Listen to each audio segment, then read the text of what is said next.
For over 100 years, International Women's Day has been an occasion to celebrate and advance the struggles of women in defense of their rights and the rights of all. At a time when only white men of property had a vote, IWD was established as a day when working class women around the world took a stand for their political rights, for their rights as workers, and for peace. Our group, Women for Rights and Empowerment, is proud to continue this tradition. Since 2011, we have mobilized in honor of IWD, along with many others around the world. At IWD and all year round, we have made a space for the fighting women of working class and marginalized communities to come together, to share information, to discuss our different and our common struggles. We have connected with and contributed to each other's campaigns, from the demands of postal workers. We've got, clap if you're a postal worker. Got a few in the room, wave. Some proud feminists in the Postal Workers Union, from their demands for pay equity and against repressive back-to-work legislation to the struggles of migrant workers. Woo! We got lots of migrant workers in the room too.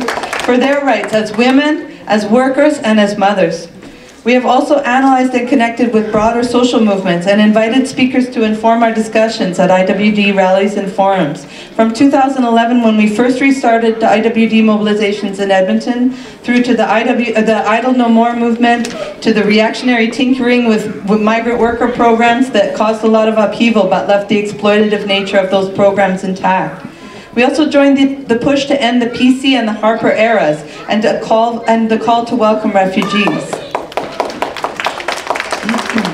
Of great significance during this time has been the fight of Indigenous women for a national inquiry into missing and murdered Indigenous women and girls, which meets their needs. And recently, the call for justice for Colton Boushie and Tina Fontaine has exposed the national shame of state-organized violence and injustice. Today, we acknowledge the responsibility of all of us to bring an end to colonial injustice and state-organized racism and violence. At a moment in history, we all need to work. At a moment in history when the affirmation of our rights is on the agenda, no one can remove it. This is our victory, the victory of the work of countless women who we honor today, along with those who are speaking up in the current outpouring of women's frustration with the status quo. We hope to move beyond the individual truth-telling of Me Too and other similar movements to build our capacity for collective resistance and organization to bring about lasting structural changes. On IWD, we take stock of where we are and where we need to go. In this moment, the ruling elite has developed new tactics, including the phony baloney feminism of Justin Trudeau, Ivanka Trump, and others who would seek to rebrand capitalism and imperialism with a feminine face.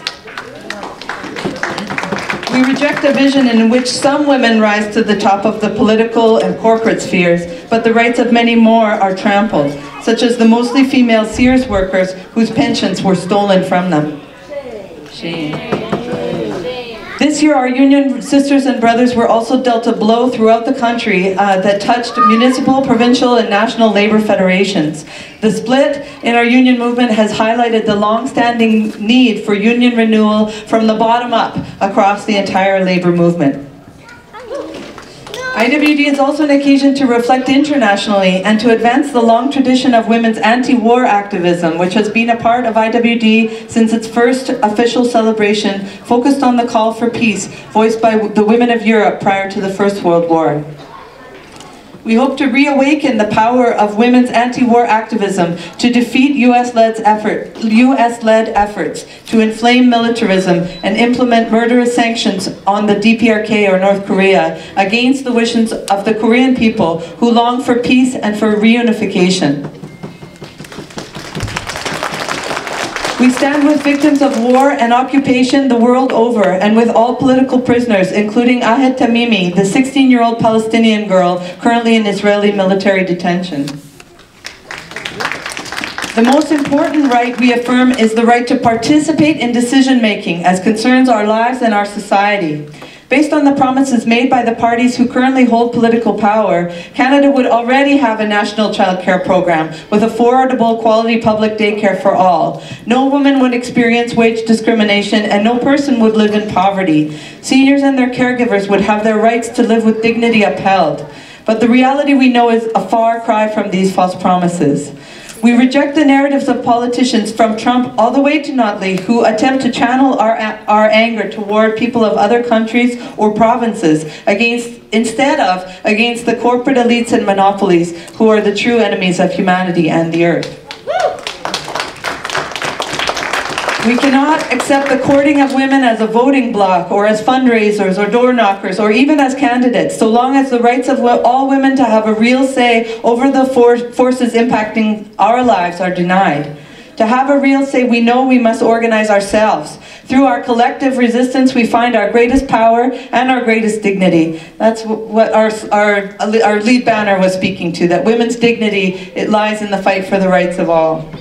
We take inspiration from marching together on International Women's Day, along with millions of women around the world, to recommit ourselves to the work of educating, organizing, and mobilizing in defense of our rights and the rights of all.